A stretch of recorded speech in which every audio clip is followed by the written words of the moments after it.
U.S. Lacrosse presents the 2015 NFHS and Youth Rules Interpretation DVD. Thank you for taking the time to learn from this rules interpretation video, whether you're an official, coach, or spectator. Understanding the rules and applying them in a standardized way is a key component to keeping the game safe and fun for all participants. NFHS is proud to partner with U.S. Lacrosse to bring you this year's rule interpretation video. This year's rule changes address minimizing the risk of injury to participants and addressing points of emphasis on contact with the stick and body, proper fitting helmets and equipment. For additional videos, interpretations, content, and resources for lacrosse officials before and during the season, please visit the NFHS and U.S. Lacrosse Central Hub powered by Arbiter Sports. U.S. Lacrosse and NFHS thanks you for your part in the game, and we wish you the best of luck in the upcoming season. Before introducing the 2015 points of emphasis, let's first review the points of emphasis for the 2014 lacrosse season. The NFHS Rules Committee called attention to 4 points of emphasis for officials, coaches, and players to focus on. Age-specific rules, properly worn and fitted equipment, slashing, NFHS standard game balls. The committee reminds officials that while every season there are new points of emphasis, the previous season's points of emphasis remain important. 2015 points of emphasis. The points of emphasis identified for the 2015 boys lacrosse season are contact, equipment inspection, lacrosse helmet fitting. Contact. Boys lacrosse is a contact sport. Checking and using the stick to dislodge the ball are integral parts of the game, and the NFHS Boys Lacrosse Rules Committee values these strong traditions.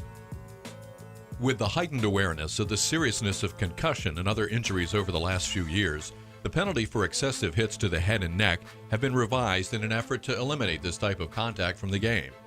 A section was also added to enhance penalties for hits to defenseless players and blindside hits. Watch the following clips for examples of illegal body and stick checks that must be called. In this first clip, the white defender body checks the black offensive player and rides up into the head and neck. Even though the offensive player turns before the hit, the defender continues the body check by extending his arms with the hands apart into the head and neck. Body checks that start at chest level and finish into an opponent's head or neck must be penalized.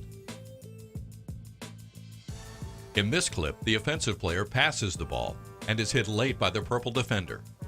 The official correctly throws the flag for an illegal body check as the player does not have possession of the ball and is not within 5 yards of the ball.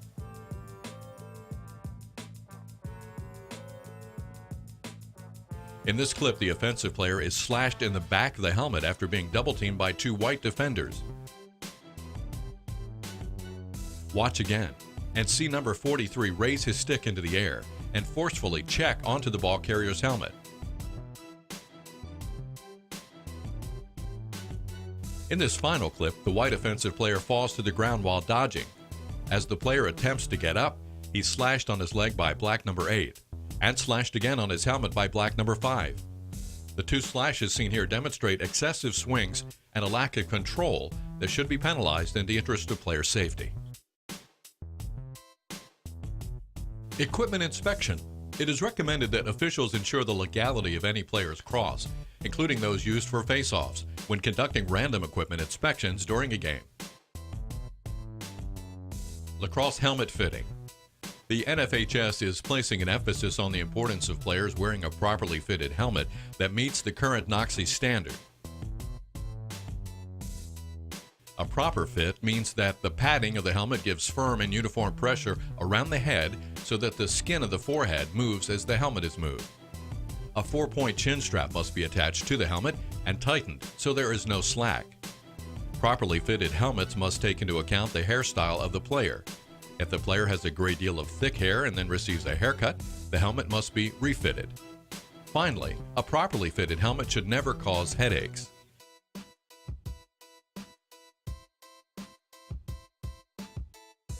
National Federation of State High School Associations 2015 rule changes.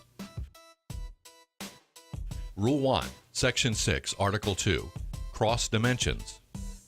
A new test was added when inspecting a cross. With the ball in the cross, horizontal to the ground at the deepest point of the pocket, tip the cross forward 90 degrees to ensure that the ball rolls out the top end of the head. Rule 1, Section 7, Article 3, Cross Construction. The hanging length of any strings or leathers was limited to a length of 2 inches. Additionally, the rules now specify that all hollow cross handles must have their own end cap manufactured for a lacrosse stick. In both cases, the cross shall not be considered illegal if found during an equipment inspection, but it shall be removed from the game until corrected. Rule 2, Section 1, Article 3, Number and Designation of Players. This rule was expanded to address a situation where a team may have fewer than 7 on-field players due to ejection fouls, penalties, or other reasons. If that occurs, the game shall not continue, and the result of the game shall be determined by the state association or appropriate sponsoring authority. Rule 2, Section 7, Articles 1 and 2, Chief Bench Official. These rules were adjusted to more accurately reflect the duties and authority of the Chief Bench Official. The CBO shall now wear the same uniform as the other officials. The CBO now has jurisdiction over the timekeeper, penalty timekeepers, scorers, coaches, substitutes, and any other persons within the bench areas, the substitution area, and the penalty box. The CBO was also empowered to count long crosses when requested. Finally, it was made clear that the CBO has the authority to either throw the flag or blow his whistle and apply the appropriate penalty when witnessing a violation he has jurisdiction over, or when witnessing an action of flagrant misconduct if it is unlikely to have been seen by the on-field officials. Rule 2, Section 10, Article 1, Ball Retrieval. This rule change clarified that a minimum of 4 balls should be placed 5 yards beyond the end lines and the far sideline opposite the benches. On the bench side, a minimum of 4 balls should be placed at the table. Rule 3, Section 1, Article 2, Length of Game. This rule was modified to bring a greater consistency when applying a running clock. Once a 12-goal differential is reached in the second half, the clock will run on the whistle resuming play. The clock will still stop for a team timeout, officials timeout, or an injury timeout. Rule 4, Section 7, Article 1A, Ball caught in cross or equipment. This rule change more clearly states when a player should be called for withholding the ball from play. If the ball is in the back of the cross and the player attempts to pass, shoot, or flip the ball out of the cross and the ball does not come out.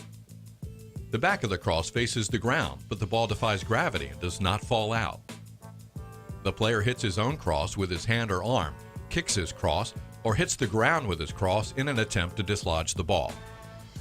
In all 5 cases, the player should be called for withholding and the ball awarded to the opposing team.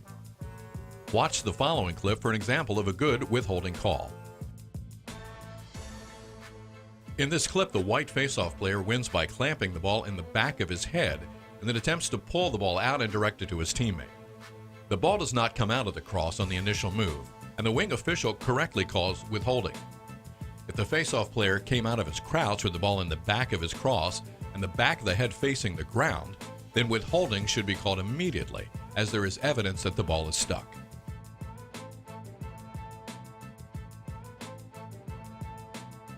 Rule 4, Section 22, Articles 1 through 3. Restarts when regular substitution is prohibited. These rule changes encourage a quicker pace of play by emphasizing that play should resume within 5 seconds after the official signals ready for play, and by removing the requirement for defensive restarts to be outside the goal area. Play can now be restarted for the defense with the ball in the goal area or in the crease if there is a violation on the offense. The following clips demonstrate proper defensive restarts under the new rules. In this clip, the offensive player is called for a crease violation.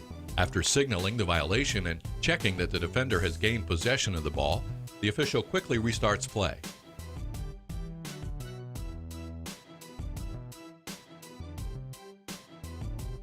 In this second clip, the red offensive player is called for a crease violation before the goal is scored.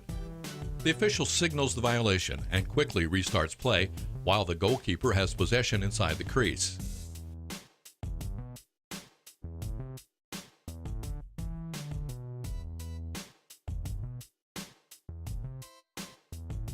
All restarts for the offensive team after play is stopped inside the goal area must still be moved laterally outside the goal area. While these changes increase the pace of play, it should be noted that all players must still be at least 5 yards away from the ball carrier before the restart. Rule 5, Section 5, Illegal Cross.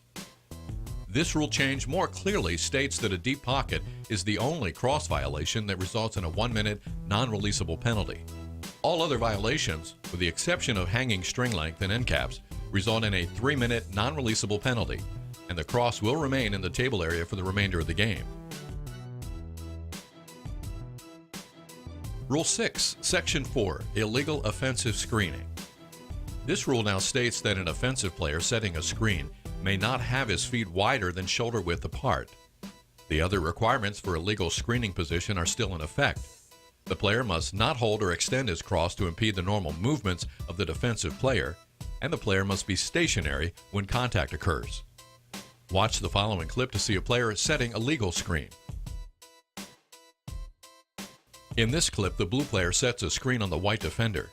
Notice how the player keeps his feet within his shoulders, stick held straight against his body, and is not moving when the white defender makes contact.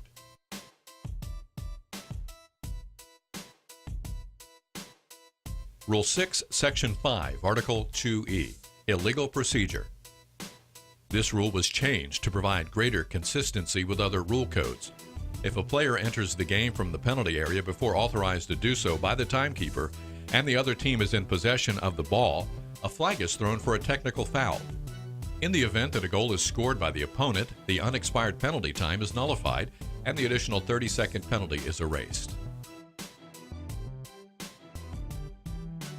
Rule 6, Section 5, Article 2W, Illegal Procedure. This situation was added to provide consistency with other rule codes. An illegal procedure penalty should be called in the event that a player takes a dive or feigns a slash to the head or body in order to deceive the official and draw a penalty. U.S. Lacrosse Central Hub. Officials who are active U.S. Lacrosse members are encouraged to view the Central Hub at uslacrosse.arbitersports.com.